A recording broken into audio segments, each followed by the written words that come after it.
장관의 동생이 허리 수술을 받는다며 영장실질심사 연기 요청을 했습니다. 그러나 경찰은 오늘 오전 부산에 있는 병원에서 조 장관의 동생을 강제 구인해 서울로 데려왔습니다. 조국 장관의 부인 정경심 교수도 오늘 검찰에 세 번째 출석했습니다. 역시 비공개였습니다. 조사 상황에 따라 이르면 내일 구속영장이 청구될 수도 있습니다. 조국 가족펀드 운용사 관계자가 인사청문 준비단 소속 검사와 전화통화를 여러 번 했다고 검찰에 진술했습니다. 해당 검사가 사모펀드 투자 과정을 논의해왔다는 내용입니다. 단독 보도합니다. 코스 요리를 대접하고 칫솔과 슬리퍼까지 준비하는 국정감사장의 실태. 의원님에게 책 잡히지 않으려는 피감기관들의 피말리는 의전 경쟁을 집중 취재했습니다. 살짝 스치기만 해도 불에 댄 것처럼 화끈거리는 화상벌레가 전국 곳곳에서 나타나고 있습니다. 주로 동남아 지역에서 서식하는데 국내에 토착화되고 있습니다.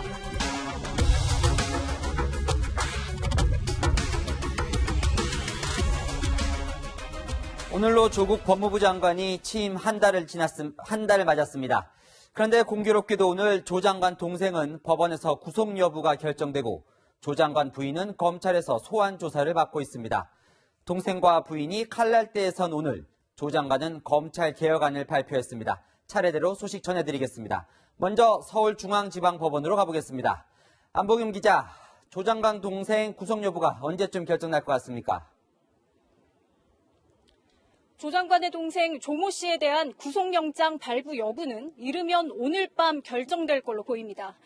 조 씨는 어제 허리 디스크가 악화됐다며 영장심사 연기를 요청했지만 검찰은 부산에 있던 조 씨를 강제 구인했습니다. 결국 조 씨는 오늘 오후 서울에 도착해 구속영장 신문 일정을 포기했습니다. 지금은 서울구치소에서 법원의 심사 결과를 기다리고 있습니다. 이 정경심 교수가 아프다는 이유로 검찰의 조사 중단을 요구한 데 이어 조 장관 동생도 건강 악화를 이유로 법원의 신문을 피하려 한 걸 두고 침대 축구라는 비난이 쏟아졌습니다. 마치 우리 국민들이 다 비난하는 그 침대 축구하는 것 같은 이 현상이에요. 조 씨는 운동학원의 돈을 빼돌리려고 운동학원을 상대로 허위 소송을 한 혐의를 받고 있습니다. 또 운동학원 교사 채용을 대가로 억대의 돈을 수수한 혐의도 구속영장에 포함됐습니다. 검찰은 조 씨가 증거인멸을 교사해 구속이 불가피하다는 판단입니다. 지금까지 서울중앙지법에서 전해드렸습니다. 자, 이번엔 조 장관의 부인 정경심 교수를 소환 조사 중인 검찰로 가보겠습니다. 검찰은 어제 개혁안의 일환으로 오후 9시 이후 심야 조사는 하지 않겠다고 발표했습니다. 최근엔 검찰청 포토라인도 사라졌지요. 공교롭게도 두 조치 모두 정 교수가 첫 수혜자가 될 것 같습니다. 서울중앙지검에 나가 있는 박건영 기자 불러보겠습니다. 박 기자, 정 교수 오늘 아침 출석 모습도 언론에 포착되진 않았죠? 네, 정경심 교수는 1차, 2차 소환 때와 마찬가지로 오늘도 비공개 출석해 그 모습이 포착되진 않았습니다. 오늘 오전 9시쯤 이곳 서울중앙지검에 출석했으니 이제 10시간 30분 정도가 지났습니다. 검찰은 사모펀드와 자녀의 입시증명서 관련 의혹 등을 집중 조사하고 있는 걸로 알려졌습니다. 정 교수는 지난 3일 첫 소환 때 건강 문제로 일찍 귀가했고 이틀 뒤 두 번째 소환 때도 조서 열람 시간 등을 제외하면 실제 조사 시간은 3시간도 안 됐기 때문에 오늘 정 교수의 조사가 언제쯤 끝날지도 관심인데요. 어제 검찰이 밤 9시 넘기는 심야 조사를 폐지한다 이렇게 발표한 만큼 늦어도 9시 전에 실제 조사가 끝나고 조서 열람이 시작될 걸로 보입니다. 네, 정 교수 3차례나 소환 조사를 받았는데 그럼 다음 수순은 뭐로 봐야 될까요? 네, 검찰 주변에선 이르면 내일 정 교수에 대한 구속영장이 청구될 수 있다는 관측이 나오고 있는데요. 오늘 정 교수 조사 속도와 조 장관 동생 구속 여부가 변수로 거론됩니다. 정 교수에 대한 조사가 끝나면 검찰 수사는 아내와 일가가 연루된 여러 의혹들을 조 장관이 알았는지 또 관여했는지 밝히는 데 초점이 맞춰질 전망입니다. 검찰이 현직 법무부 장관을 소환 조사라는 초유의 결정을 내릴지에도 관심이 모아지고 있습니다. 지금까지 서울중앙지검에서 전해드렸습니다. 김경률 전 참여연대 공동집행위원장은 조국 장관 일가가 투자한 사모펀드는 심각한 문제가 있다고 비판했다가 내부 비판에 직면해 자리에서 물러났지요. 그가 사모펀드는 포장일 뿐이라며 본질은 조 장관 일가의 횡령 배임 커넥션이라고 심각한 문제의 일부를 밝혔습니다. 무슨 내용인지 사공성근 기자가 전해드립니다. 김경률 전 참여연대 집행위원장은 인터넷 방송에서 조국 장관 일가의 사모펀드 의혹을 한마디로 정의했습니다. 조국 씨와 정경심 교수가 탈법적 거래를 통해 사익을 추구한다는 동일한 이해관계를 가진 그러한 사건이다. 펀드 자금의 횡령이 의심된다며 코링크가 운영한 그린펀드를 지목했습니다. 제약 화장품 업체 바이오리더스의 투자를 받아 만든 그린펀드 자금 중 15억 원이 코링크가 통신장비 업체 태영웨이브에 투자한 뒤 사라져버렸다고 말했습니다. 바이오리더스가 10억을 투자했어요. 네. 네, 그린펀드에. 그린펀드가 태영웨이브에 또 투자했어요. 15억을. 봤더니 돈이 없어졌어요. 김 전 위원장은 바이오리더스가 사라진 15억 원의 행방을 묻는 공문을 코링크에 여러 차례 보냈고 이 사실이 정경심 교수에게 낱낱이 보고된 증거도 있다고 주장했습니다. 블라인드 펀드라 투자처를 몰랐다는 조국 장관의 주장도 거짓이라고 비판했습니다. 청문회 과정에서 이러이러해서 나는 알 수 없었다. 어디에 투자됐는지도 알 수 없었다. 이런 것들이 이제 다 거짓인 것으로 문서로 지금 다 이제 드러났습니다. 채널A 뉴스 사공성근입니다. 이렇게 검찰에서 부인과 친동생에 대한 수사 상황이 속속 진행되고 있는 순간 조국 장관은 바로 그 검찰을 개혁할 방법을 기자들 앞에서 발표했습니다. 어떤 내용인지 권솔 기자가 짚어드립니다. 조국 법무부 장관은 장관 자리에 있는 마지막 순간까지 검찰개혁에 매진하겠다고 밝혔습니다. 검찰개혁이 시급하고 절실하다는 국민의 뜻을 새기며 다음은 없다라는 각오로 임하고 있습니다. 법무 검찰개혁위원회 출범 8일 만에 발표한 개혁안은 기존에 논의된 검찰개혁안을 신속하게 법제화하겠다는 겁니다. 제가 하나하나 챙기면서 신속하게 법제화 제도화를 완성하겠습니다. 심야 조사 폐지, 부당한 별건 수사 금지, 공개 소환 금지 방안을 신속 추진 과제로 정하고 이달 안에 마무리하기로 했습니다. 또 서울중앙지검을 포함한 검찰청 3곳에만 특수부를 남기고 이름은 반부패 수사부로 바꾸기로 했습니다. 조 장관은 검찰개혁이 국민의 뜻이라고 여러 차례 강조했습니다. 국민들의 힘으로 하루하루 견디고 있습니다. 국민들의 연망 덕분에 검찰개혁의 과제들은 하나씩 해결되고 있고 해결되어 나갈 것입니다. 출석 조사 최소화, 공개 소환 금지 등 조 장관 가족 맞춤형 검찰개혁안이란 논란을 의식한 발언이란 해석이 나옵니다. 채널A 뉴스 권솔입니다. 조국 장관이 검찰개혁을 말하면서 자신 가족의 검찰 수사에 대한 입장도 밝혔는지 궁금하실 겁니다. 기자들이 질문하기조차 쉽지 않았다는데 오늘 분위기 김철웅 기자가 전해드립니다. 약 11분간 이어진 검찰개혁 방안 발표문 낭독 말미에야 조국 장관이 일가 수사에 대한 소회를 짧게 밝혔습니다.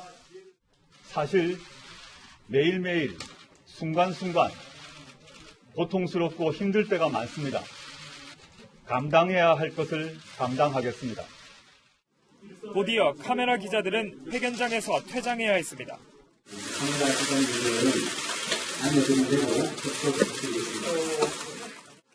법무부는 조 장관의 낭독까지만 허용하고 뒤이은 질의응답은 촬영을 불허했습니다.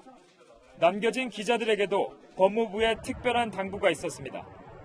기자회견에 앞서 수사 관련 질문은 답변이 어렵기 때문에 자제해달라고 요청한 겁니다. 그마저도 법무부 대변인의 지명을 받은 기자 5명에게만 질문 기회가 주어졌을 뿐입니다. 인사청문회가 자초될 상황에선 기자 간담회를 자청해 밤새서라도 의혹을 해소하겠다고 하더니만 정작 가족 수사가 언급되는 난처한 상황은 회피한다는 지적도 나왔습니다. 당장 검찰 내부에선 조 장관의 개혁 진정성을 의심하는 반응이 나왔습니다. 대검찰청의 한 간부는 검찰개혁의 필요성은 인정하지만 급조된 개혁안이라고 지적했습니다. 일가가 수사를 받고 있는 상황에서 조 장관 측이 의도적으로 조국 수사대 검찰 개혁 구도로 몰고 간다는 의구심을 드러낸 겁니다. 한 검찰 관계자는 수사 대상이 된 가족들의 시간 끌기 의혹까지 제기된 상황에서 법무부 장관으로서 뻔뻔하다는 수위 높은 비판도 내놨습니다. 채널A 뉴스 김초롱입니다. 오늘 오전 청와대 국무회의에서 문재인 대통령과 조국 장관이 만나기도 했습니다. 두 사람 서로를 지나치게 의식했는지 오히려 한 번도 같이 포착되지 않았습니다. 손영일 기자입니다. 웃음기 없는 표정의 조국 장관이 연신 고개를 숙이며 국무위원들과 인사를 나눕니다. 잠시 뒤 문재인 대통령이 국무회의 사전 환담 장소에 들어섭니다. 국무위원들과 일일이 악수를 한 뒤 얘기를 나누는데 방금 전까지 있던 조 장관 모습이 보이지 않습니다. 그 시각 조 장관은 홀로 국무회의장에 들어와 사전 배포된 자료를 보고 있습니다. 문 대통령과의 만남을 피한 것으로 보이는데 이번이 처음이 아닙니다.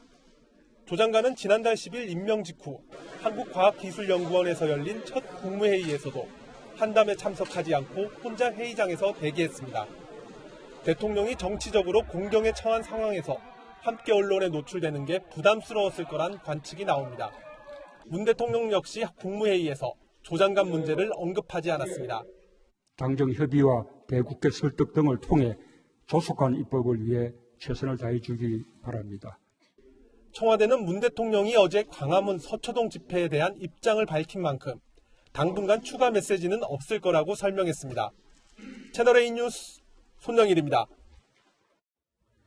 조국 장관은 가족이 투자한 사모펀드의 투자처를 알지 못했다며 블라인드 펀드 보고서를 공개했었지요.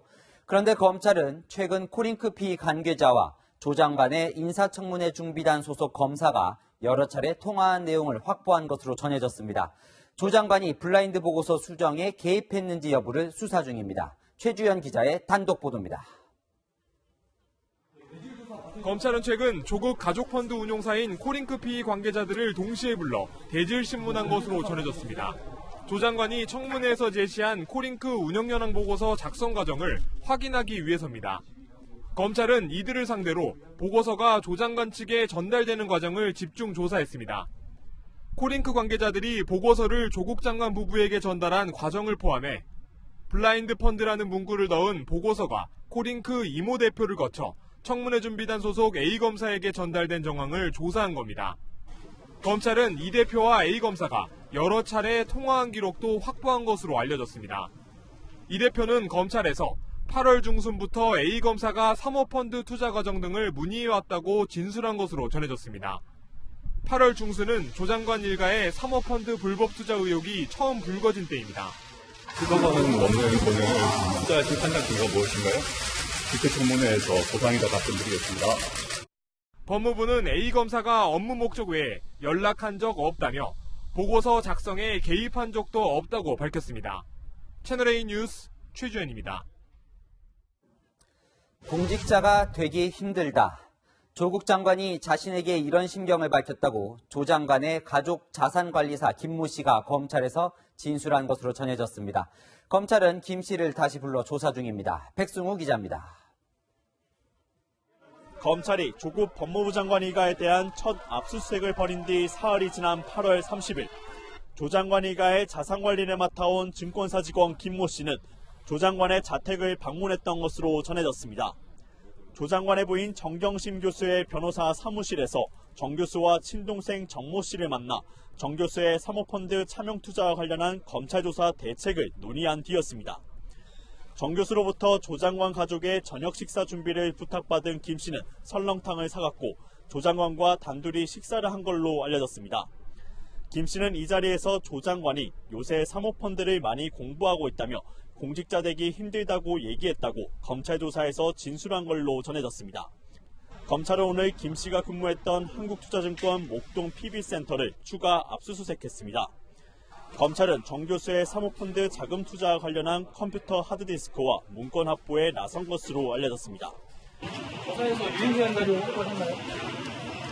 오늘 저녁 검찰에 재소환된 김 씨가 압수된 증거들을 토대로 정 교수와 대질 신문을 할지 주목됩니다. 채널A 뉴스 백수입니다.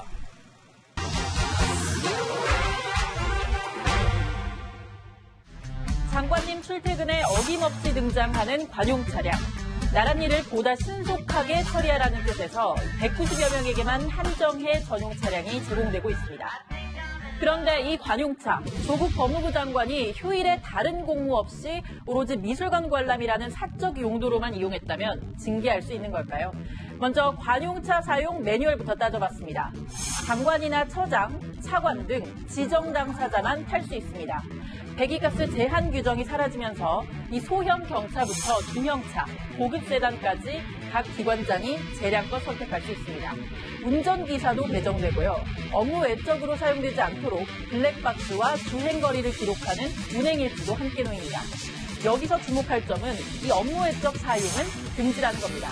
가족이라도 예외적인 경우를 제외하곤 할 수 없습니다. 개인적으로 사용하다가 적발되면 어떻게 될까요? 법령을 위반하고 나서는 감사나 혹은 뭐 법령 위반 이런 걸로는 징계를 받거나 그럴 수 있는데 위반 사실이 적발되면 해당 기관이나 권익위에서 징계를 검토한다는 건데요. 그런데 이 징계 역시 소속기관 장의하도록 돼 있습니다. 그러니까 조 장관 역시 만약 징계 논의가 이루어진다면 본인이 직접 징계를 결정하는 셈입니다. 지난 7월 배우자가 관용차를 사용하다 적발됐던 오거돈 부산시장은 아직 징계 절차에 나서지 않았습니다. 따라서 조 장관의 휴일 중 관용차 이용, 공무 없이 사적으로 이용했다면 규정 위반이지만 실제 징계까지는 쉽지 않습니다. 이상 팩트맨이었습니다. 공휴일인 내일 광화문에서 조국 장관 사퇴를 주장하는 두 번째 대규모 집회가 열립니다. 자유한국당은 토요일로 예정됐던 당 차원 집회를 취소하고 내일 집회에 개별적으로 참여하기로 했습니다. 윤수민 기자입니다. 황교안 자유한국당 대표는 당 대변인을 통해 낸 입장문에서 문 대통령을 평가하는 친문수장이라고 표현했습니다. 조국을 반대하는 외침을 내란 선동으로 몰고 있지 않습니까? 국민을 편가르고 친문수장을 자임하는 대통령을 보며 국민이 절망하고 있습니다. 그러면서 지난 3일 광화문 집회의 조국 반대 여론이 진짜 민심이라고 강조했습니다. 한국당은 당 차원의 주말 집회를 취소하고 내일 광화문에서 열리는 범보수 진영 집회에 개별적으로 참여하기로 했습니다. 시민의 한 사람으로서 광화문 집회에 참여할 생각이라는 말씀을 드립니다. 지난 3일 집회가 동원된 집회라는 여권의 비판을 의식한 것으로 보입니다. 서울대 학생들도 내일 광화문에서 조 장관 규탄 집회를 엽니다. 조 장관 딸의 인턴 경력 위조 의혹을 겨냥해 집회 참가자들에게 인턴십 증명서를 발급해주는 퍼포먼스도 준비하고 있습니다. 조국 반대 집회에 맞서 토요일에는 서초동에서 세 번째 조국 지지 집회가 열립니다. 주최 측은 이번 주 집회로 시즌1을 마감한다며 당분간은 검찰 수사를 지켜볼 것이라고 밝혔습니다. 채널A 뉴스 윤수민입니다. 반대로 조국 장관을 지지하는 진보단체는 어린 학생들에게 정치적인 노래를 부르게 해 논란입니다. 자유한국당은 이런 노래를 어린이들에게 부르게 한 것이 아동학대라며 게시물을 올린 인터넷 매체를 고발하기로 했습니다. 이동은 기자입니다. 자유한국당 국정감사 대책회의에서 검찰개혁 동요 메들리가 울려 퍼집니다.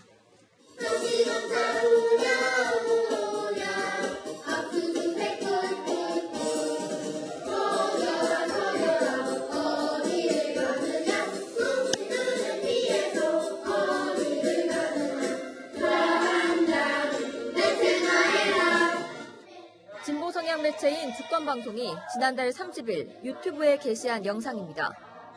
초등학생과 중학생으로 보이는 청소년 11명이 부른 동요인데 주권방송 측은 청소년들이 직접 개사했다고 소개했습니다. 하지만 한국당은 아이들을 정치 선전 도구로 활용한 거라며 주권방송을 아동학대죄로 고발하기로 했습니다. 북한 모습이 떠오르는 것이 저만의 생각은 아닐 거라고 생각을 합니다. 다른 형태의 세뇌 교육이 있을 수 있습니다.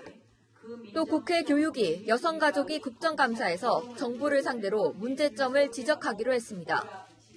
아동복지법은 아동의 정신건강에 해를 끼치는 정서적 학대 행위를 금지하고 있습니다. 아동들을 정치적인 방송에 동원해서 검찰이나 야당을 비하하는 노래를 부르게 한 것은 아동을 정서적으로 학대했다고 볼 여지가 있습니다. 주권방송 측은 논란이 일자 해당 동영상을 삭제했습니다. 채널A 뉴스 이동훈입니다. 오늘 온라인에서 실시간 검색어 상위권은 모두 이분이 차지했습니다. 여상규 법사위원장, 오늘 정치권도 이분 때문에 난리였습니다. 강지혜 기자가 보도합니다. 더불어민주당은 자유한국당 소속 여상규 국회 법사위원장의 사퇴를 촉구했습니다. 참으로 뻔뻔합니다. 지켜보는 국민은 안중에도 없습니다. 여상규 의원은 더 이상 법사위원장 자격이 없습니다. 당장 그 자리에서 내려오실 것을 요구합니다. 어제 국감장에서 여 위원장이 자신이 고발된 패스트트랙 수사를 언급하면서 논란이 벌어졌는데 이때 비속어를 사용했기 때문입니다. 순수한 정치 문제입니다. 아이고, 당사자 얘기가 그렇게 하면 안 되죠, 참. 아이고. 당사자가 그렇게 말씀하시면 어떡해요. 연전에 웃기도 하면 흥분해서 지금 그런 정확한 표현이나 말이 기억이 나지 않는데 그런 말을 했을 수도 있다고 생각합니다. 대단히 미안하게 생각하고요. 민주당은 국회의원을 징계하는 국회윤리위원회에 여 의원을 제소했습니다. 한국당은 여 위원장이 사과했다면서 윤리위 제소 철회를 요구했습니다. 오늘 대전에서 열린 국감에서는 여 위원장과 김 의원 모두 어제의 설전에 대해 언급하지 않았습니다. 채널A 뉴스 강지혜입니다.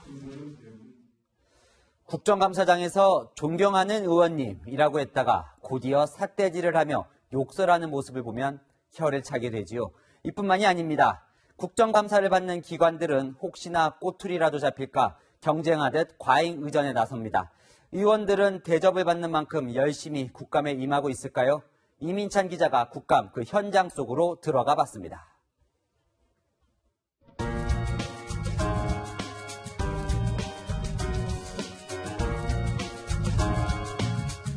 국정감사 시작 전 피감기관 임직원이 로비로 나와 일렬로 서서 대기합니다.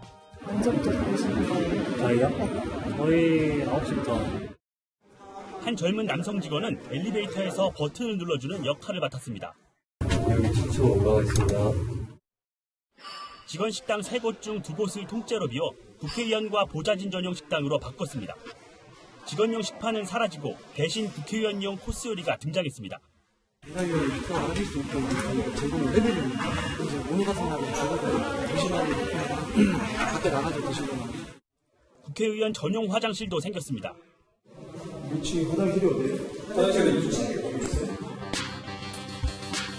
다른 피감기관의 사정도 다르지 않습니다. 국회의원 입장부터 꼼꼼하게 챙깁니다. 이렇게 나오셔야 저 안에 계시지. 분주하게 과일을 깎고 의원들 슬리퍼와 치약 칫솔까지 준비해뒀습니다. 국회에서 열리는 국감도 크게 다르지 않습니다. 회의장과 가까운 곳에 자리를 잡기 위해 오전 6시 30분부터 줄을 섭니다. 몇 시쯤 출발하셨어요? 3시 반에 출발했죠. 출발하기 전까지 잠은 안 잔 거죠. 피감기관 관계자들은 각종 서류와 프린터기 등을 이렇게 손수레에 챙겨옵니다. 국회 국감장 앞은 순식간에 임시 사무실이 됩니다.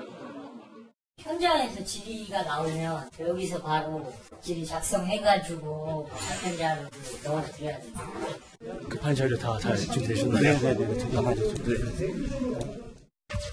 캠핑 의자와 책상, 돗자리까지 등장하고 식사는 도시락으로 때웁니다.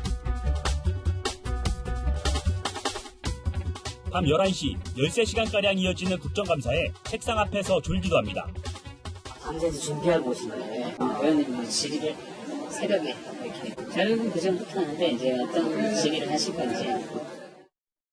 하지만 국회의원들의 빈자리는 늘어납니다. 잠깐 잠깐 인터뷰가 있어가지고. 몸도 뭐 불편하고 그래서 저녁 6시까지 있다가 지금 내려온 중입니다.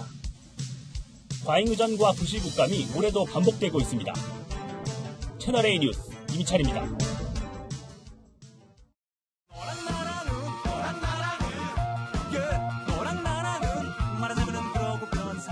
여랑야랑 시작합니다. 이재명 기자, 어서 오세요. 예. 네, 첫 번째 주제 소개해 주시죠. 예, 분조장입니다. 요즘 국정감사가 한창인데 국감장이 아니라 분조장이다. 이런 말이 나옵니다. 분조장은 바로 분노 조절 장애입니다. 어제는 욕설까지 나왔는데 이런 일이 뭐 처음은 아니잖아요? 그렇습니다. 민주당이 윤리위원회에 제소한 여상규 위원장의 분노 조절 장애는 습관성이라고 할 만큼 빈번했습니다. 예, 됐습니다. 안 받겠습니다. 중앙대원장. 내가 문제예요! 왜 안 돼! 이런 아무리 사법부라 하더라도 잘못한 것을 지적하고 누가 잘못했어요? 위원장이 말이지 사회가 무슨 판사의 당신이 뭐 하는 거야 지금? 당신이라 이런 우리 형님이야? 네, 참 이게 실소가 나오는데 카메라로 찍고 있다는 걸 알 텐데요. 정말 이렇게 갑자기 버럭하네요. 네, 보는 사람이 당혹스러울 정도인데요.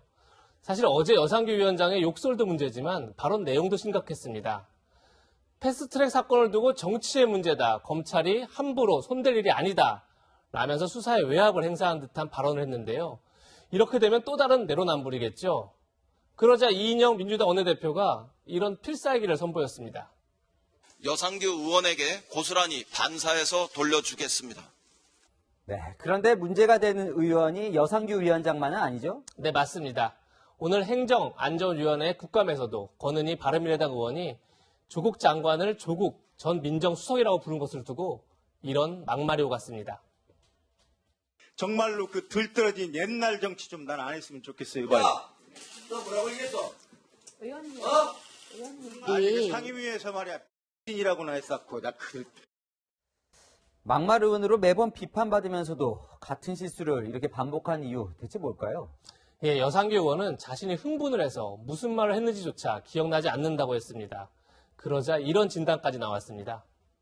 더 놀라운 건 그 말을 했다는 것을 기억하지 못한다는 거거든요. 그만큼 어떻게 보면 일상적으로 하셨을 수도 있다. 이걸 반증한다고 생각합니다. 네, 늘 해오던 말이 무의식 중에 튀어나왔다는 건데요. 이번 욕설 파문은 외신에까지 보도됐습니다. 오늘의 한마디는 싸움의 품격입니다. 네, 품격까지는 바라지도 않고요. 기본만 했으면 좋겠습니다. 다음 주제 넘어가 볼까요? 예, 마음의 소리입니다. 어제 법사위 국감장에선 뜻밖의 마음의 소리를 들을 수 있었습니다. 내로남불도 따로 왜 무서지? 내가 조국이야 내가?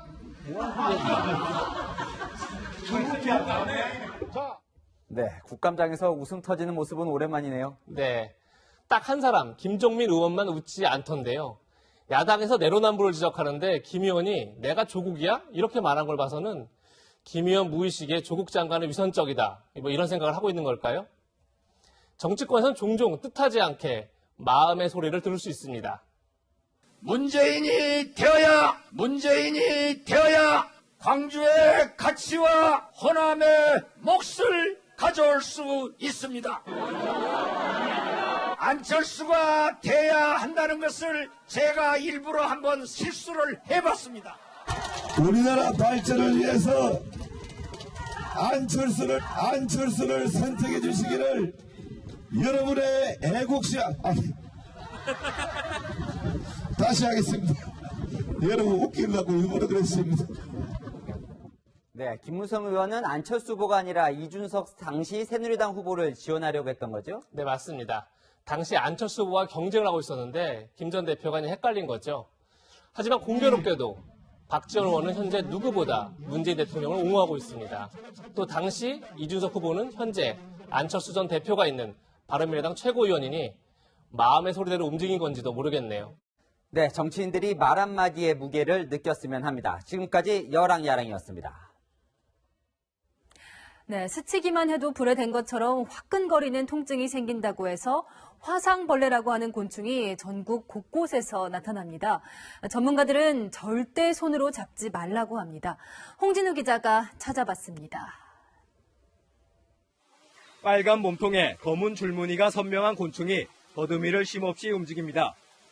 동남아에 주로 서식하는 청딱지 개미 반날개입니다. 강한 독성을 갖고 있어 스치기만 해도 화끈거리고 피부가 벌겋게 변해 화상벌레로도 불립니다. 최근 전북을 시작으로 충남과 경남, 경기 등 전국 각지에서 목격담과 피해 신고가 잇따르고 있습니다. 요 근래 너무 심각해갖고 저희가 밤마다 지금 그 방충막 설치하고 약도 뿌리고. 치고 지나갔을 때 몰랐는데 이제 그 라이터에 이제 살짝 화상 입은 것처럼 좀 화끈화끈거리고 그런 식으로 느낌이 받았습니다. 화상벌레는 1960년대 전남 지역에서 처음 발견된 바 있습니다. 학계에선 이미 토착화된 것으로 보고 있습니다. 이번에 나타난 화상벌레 역시 국내에 퍼져 사는 토착종으로 드러났는데 전문가들은 지구온난화의 영향으로 개체 수가 급증했다고 보고 있습니다. 자연환경이 고온 다습하다 보면은 그것을 먹이로 하는 식생 자원들이 늘어나고 그러다 보니까 이제 이 청사기 개미 감염가 늘어나고 있습니다. 민원이 속출하자 보건당국은 학교와 아파트 관리사무소 등에 안내문을 배포하고 긴급 방역에 나서고 있습니다. 당국은 절대 손을 이용해 벌레를 잡지 말고 피부에 닿았을 경우 비눗물로 상처 부위를 씻어낸 뒤 병원을 찾으라고 당부했습니다. 채널A 뉴스 홍준호입니다. 오늘 서울 강남에서 대대적으로 불법 주차 단속을 했습니다. 특히 대형 식당에서 주차를 대신 맡긴 차들이 많이 걸렸는데 곳곳에서 실랑이가 벌어졌습니다. 정현우 기자가 현장 취재했습니다. 8차선 대로 한켠에 차들이 줄지어 주차돼 있습니다. 도로 옆 한식집에서 손님들이 맡긴 차들을 대신 주차해 둔 겁니다. 불법 주차 단속이 이루어지자 항의가 이어집니다. 영세 사업자는 1시 반까지 봐드리는데 국가 가는 데서 무슨 대응 없어요. 인근의 또 다른 식당. 단속반이 들이닥치자 부랴부랴 도로에 세워둔 차들을 빼기 시작합니다. 단속반이 과태료 고지서를 차에 붙이자 결국 고성이 터져나옵니다. 아니 그냥 사람 가면 어떻게 붙잡는 거야 진짜. 주차장이 꽉 차서 인도에 잠시 차를 세운 거라며 항변도 합니다. 보도에 있는 건 1초도 안 돼요. 여기 어차피 오르락내리라고 안 있잖아. 아니잖아. 주차가 서울 강남 3구에서 이처럼 손님 차량의 주차를 대행해주는 대형 식당은 447곳. 이들 식당이 불법 주정차하는 차량은 하루 2,000대가 넘는 것으로 추산됩니다. 민원이 쏟아지자 서울시는 이달부터 집중 단속에 나섰습니다. 주차 공간이 협소하다 보니까 발렛 파킹 대행 업체에 위탁을 주어가지고 이분들이 보도나 이면도로나 골목길에 주차를 해서 시민 생활에 불편을 주기 때문에 하지만 대안도 없이 서울시 차원의 대대적인 단속이 이뤄지면서 관할 구청에서조차 볼멘 소리가 나옵니다. 기본적으로 주차 공간도 확보되지도 않은 상태에서 강력한 단속만이 다가 아니라고 저희는 생각을 하고 있거든요. 서울시는 강남 지역의 불법 주차가 근절될 때까지 단속을 이어간다는 방침입니다. 채널A 뉴스 정현우입니다. 다음은 이춘재의 자백으로 미궁에 빠져버린 8차 화성살인 사건 소식입니다.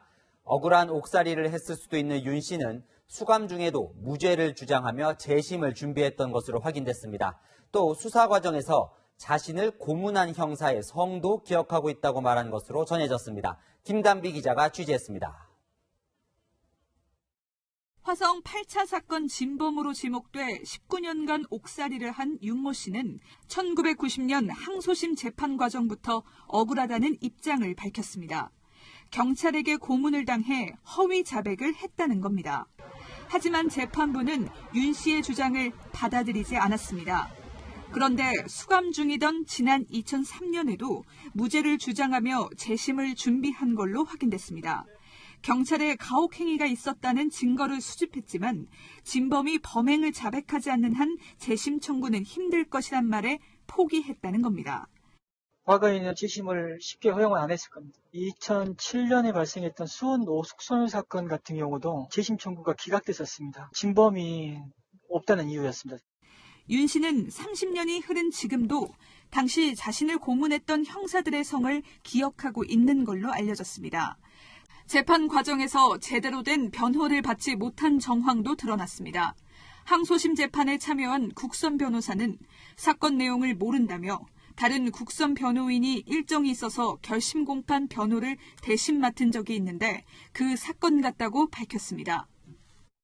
윤 씨는 과거 옥중 인터뷰에서 돈도 없고 뒷배도 없어 사선 변호사를 선임할 수 없었다고 말했습니다.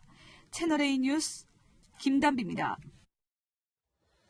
경찰은 8차 사건 수사 당시 이춘재도 유력한 용의자 선상에 올린 것으로 전해졌습니다. 그런데 살해 현장에서 발견된 채모 8개와 형태가 일치하지 않아 놔줬다는 겁니다. 지금처럼 DNA 분석 기법이 있었다면 바로 진범을 잡을 수 있었을 텐데요. 그런데 이제와 조사하자니 채모를 포함해 모든 증거물이 사라져버렸습니다. 신선미 기자가 보도합니다. 10차례 화성 연쇄살인 사건에서 3차례 용의선상에 올랐던 이춘재. 8차 사건 때도 마찬가지였습니다. 범행 현장에서 채모 8가닥이 발견됐는데 경찰은 이춘재를 용의선상에 올리고 채모 감정을 의뢰했습니다. 저도 채모를 뽑아줬고 제가 있는 친구한테 물어봐도 채모를 다 뽑았다는 얘기를 들었어요. 나이 먹은 할아버지까지 뽑았다는 얘기를 들었습니다. 하지만 채모의 형태가 다르다는 이유로 이춘재는 정밀감정 대상에서 빠졌습니다. 대신 경찰은 방사성 동위원소 분석을 통해 농기계 수리공 윤모 씨를 범인으로 지목했습니다. 진범 논란이 불거지자 경찰은 8차 사건도 재수사하기로 했습니다. 하지만 증거물이 하나도 남아있지 않아 난항을 겪고 있습니다. 사건을 검찰에 넘기면서 증거물도 함께 보냈는데 법원이 윤 씨에 대해 형을 확정하면서 증거물들이 모두 폐기된 겁니다. 경찰 관계자는 이춘재 자백과 최근 윤 씨로부터 확보한 진술을 바탕으로 진위 여부를 파악하는 데 주력하고 있다며 당시 수사가 제대로 이루어졌는지 철저히 검증하겠다고 밝혔습니다. 경찰은 또 이춘재가 밝힌 14건의 살인과 30건의 성범죄 외에 추가 범행이 있는 것으로 보고 수사를 확대하고 있습니다. 채널A 뉴스 신선미입니다. 사람이 이럴 수 있을까요? 한강 몸통 시신 살해 사건의 범인 장대호에게 검찰이 오늘 사형을 구형했는데 더 충격적인 건 그의 반응입니다. 장대호는 유족을 바라보며 미소를 짓고 미안하지 않다고 말했습니다. 박선영 기자가 오늘 첫 재판 소식 전해드립니다. 흉악범이 양아치를 죽인 사건입니다. 나쁜 놈이 죽인 사건이에요. 아무리 생각해도 상대방이 죽을지 그런 반성하고 있지 않습니다. 한강 몸통 시신 살해범 장대호는 줄곧 반성의 뜻을 보이지 않았습니다. 지난 8월 서울 구로구의 한 모텔에 투숙했던 피해자가 먼저 반말로 시비를 걸고 숙박비도 주지 않아서 안갚음을 했다는 겁니다. 그 결과가 둔기 살해와 시신 훼손, 시신 함정유기였지만 고개를 숙이지 않았습니다. 오늘 열린 첫 재판에서도 마찬가지였습니다. 재판장에 나서 왜 피해자나 유족들에게 미안하다는 이야기를 하지 않느냐고 묻기까지 했지만 장대호는 전혀 미안하지 않다고 말했습니다. 살인 사욕을 위해 살해한 게 아니라며 범행을 정당화한 겁니다. 더구나 재판 중에 방청석에 앉은 유족을 쳐다보며 미소를 지어 공분을 샀습니다. 참다 못한 유족들이 자리를 박차고 일어나 장대호에게 울분을 쏟아내기도 했습니다. 검찰은 범행 수법이 잔혹하고 반성의 기미가 없다며 사형을 구형했습니다. 재판부도 장대호가 혐의를 모두 인정한다는 이유를 들어 재판을 오늘 한 번으로 마치고 다음 달 5일 선고하겠다고 밝혔습니다. 채널A 뉴스 박선영입니다. 북한의 잠수함 발사 탄도미사일 SLBM 대응을 위해 유엔 안보리가 긴급 회의를 소집했습니다. 그런데 우리 군과 외교부 별일 아니라는 반응입니다. 최선 기자입니다. 핵 탑재가 가능한 북한 SLBM에 대해 군은 대피만 잘하면 된다고 말합니다. 국민들 입장에서 이렇게 무방비 아닙니까 지금? 그런 국민들 방어 요령과 행동 등에 대해서 그동안 을지 태극 연습이나 저희 화랑훈련 등을 통해서 지자체로 계속 심각한 위협도 아니라고 말합니다. 지금까지 훈련은 그 방식으로 대응해도 충분하다. 지금 북한이 하고 있는 것들이 전력화가 된 것은 아직까지 전력화 단계도 아니고 외교부는 아예 유엔 결의 위반에 대한 답변을 피합니다. 안보리 제재 결의 위반이라고 명확하게 말씀하시지 않는 이유가 있는지 궁금합니다. 예, 다른 분 질문 받겠습니다. 하지만 우리와 달리 국제사회는 유엔 안보리 긴급회의까지 소집하며 급박하게 움직이고 있습니다. 이번에 쏜 북극성 3형을 추진체가 단계별로 분리되면서 사거리가 2,000km로 늘어났습니다. 또 하나의 미사일에 여러 개의 핵탄두를 실어보낼 수 있어 요격은 어려워지고 파괴력은 커졌습니다. 하지만 북한은 적반하장으로 나오고 있습니다. Those countries have to know enough that our country can never sit idle on the dangerous attempt of taking issues our self-defense measure at the UN Security Council. 그러면서 안보리 소집 배후에 미국의 불순한 움직임이 있다고 주장했습니다. 채널A 뉴스 최선입니다. 오늘도 추우셨죠? 한파가 유독 빨리 와서 꽁꽁 얼어버린 곳, 바로 우리 기업들입니다. L의 공포가 왔다는데 L은 레이오프, 즉 해고를 뜻하는 말입니다. 대기업들의 감원 칼바람이 불고 있습니다. 김지환 기자의 현장 취재입니다. 경기 파주에 있는 LG 디스플레이 협력업체입니다. 지난달 30일을 마지막으로 문을 닫았는데요. 5년 전만 해도 고용 창출 100대 우수 기업에 들었지만 LG 디스플레이가 경영난에 빠지면서 직격탄을 맞았습니다. 어떻게 버티겠어요? 중국에서 전부 싼 제품이 많이 나오잖아요. 인재 장비도 지금 계속 빼고 있고 생산 설비도 이제 고철로 다 팔아먹고 있고. 밀감 절벽에 부딪힌 르노 삼성은 어제부터 생산량을 25% 줄였습니다. 지난달 희망 퇴직도 받았지만 신청자가 100명 정도밖에 되지 않아 후속 조치에 들어갔습니다. 강제로 저한테 주셔야 된다고 해서 강제로 나가라 얘기를 못하니 그냥 막 어려운 공수로 보내버리는 거죠. 항공과 중공업, 게임업계까지 전반에 감원 한파가 불면서 대기업들은 다양한 방식으로 구조조정을 추진 중입니다. 글로벌 경기 침체와 정부의 친노동 정책이 국내 산업을 위축시켰다는 분석이 나옵니다. 미국과 중국의 무역 갈등, 또 한국과 일본의 또 갈등, 이런 대외적인 요인과 또 국내의 경제 정책이 맞물리면서 이렇게 연말 칼바람과 함께 내년에는 기업들이 신규 채용까지 줄일 것이란 전망도 나옵니다. 채널A 뉴스 김지환입니다. 일본 우익의 항의로 전시를 중단했던 평화의 소녀상이 다시 공개됐습니다. 2달 만에 재개된 건데 우익 세력과 아베 정권의 압박은 계속되고 있습니다. 나고야에서 김범석 특파원입니다. 일본 나고야시에 있는 아이치현 예술문화센터. 전시장 입구부터 복도를 따라 긴 줄이 늘어서 있습니다. 일본군 위안부 피해자를 상징하는 평화의 소녀상이 2달 만에 다시 전시되자 1,300명가량이 몰린 겁니다. 자, 지금 전시 개시 1시간 전임에도 불구하고 이 관람객들이 몰리면서 전시장은 인산인해를 이루고 있습니다. 이 줄이 어디까지 이어지냐 하면 전시장을 한 바퀴 돌아서 저쪽 끝까지 이어지고 있는 상황입니다. 앞서 평화의 소녀상은 일본 우익 세력의 테러 위협과 아베 정권의 압박 등으로 지난 8월 3일 전시가 중단됐습니다. 結局再開されるようになってね、良かったと思います。もっと広げて見させてもらえたら嬉しいなと. 오늘부터 전시를 재개한 주최 측은 관람객 안전을 위해 한 차례 30명으로 입장객을 제한하고 금속 탐지기 검사를 실시했습니다. 또 소녀상을 동영상으로 찍는 것을 금지했습니다. 하지만 전시를 반대하는 나고야 시장과 일본 우익들은 오늘 전시장을 찾아 거세게 반발했습니다. 아베 정권도 전시 보조금 취소 결정은 바꾸지 않겠다는 입장입니다.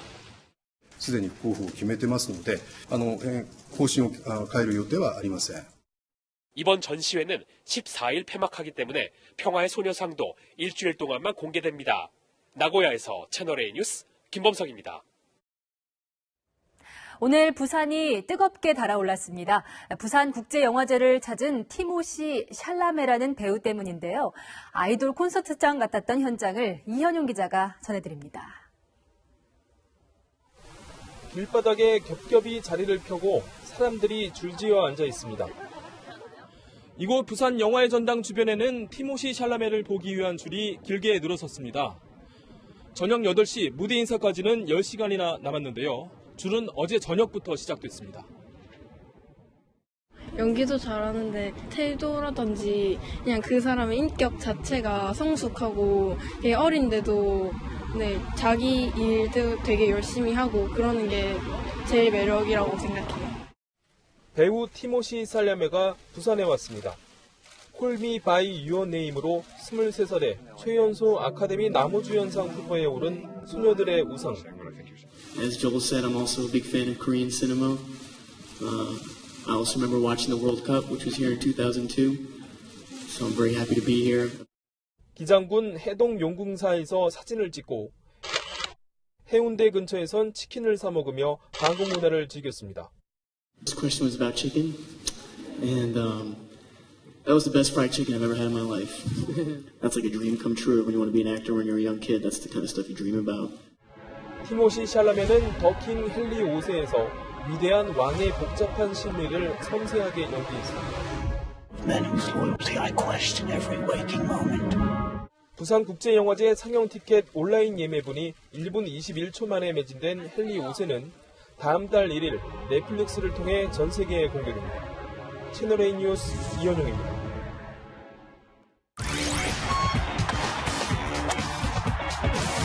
메시 이전에 축구의 신으로 불렸던 마라도나, 이제는 댄스의 신이라고 불러야 할 것 같습니다.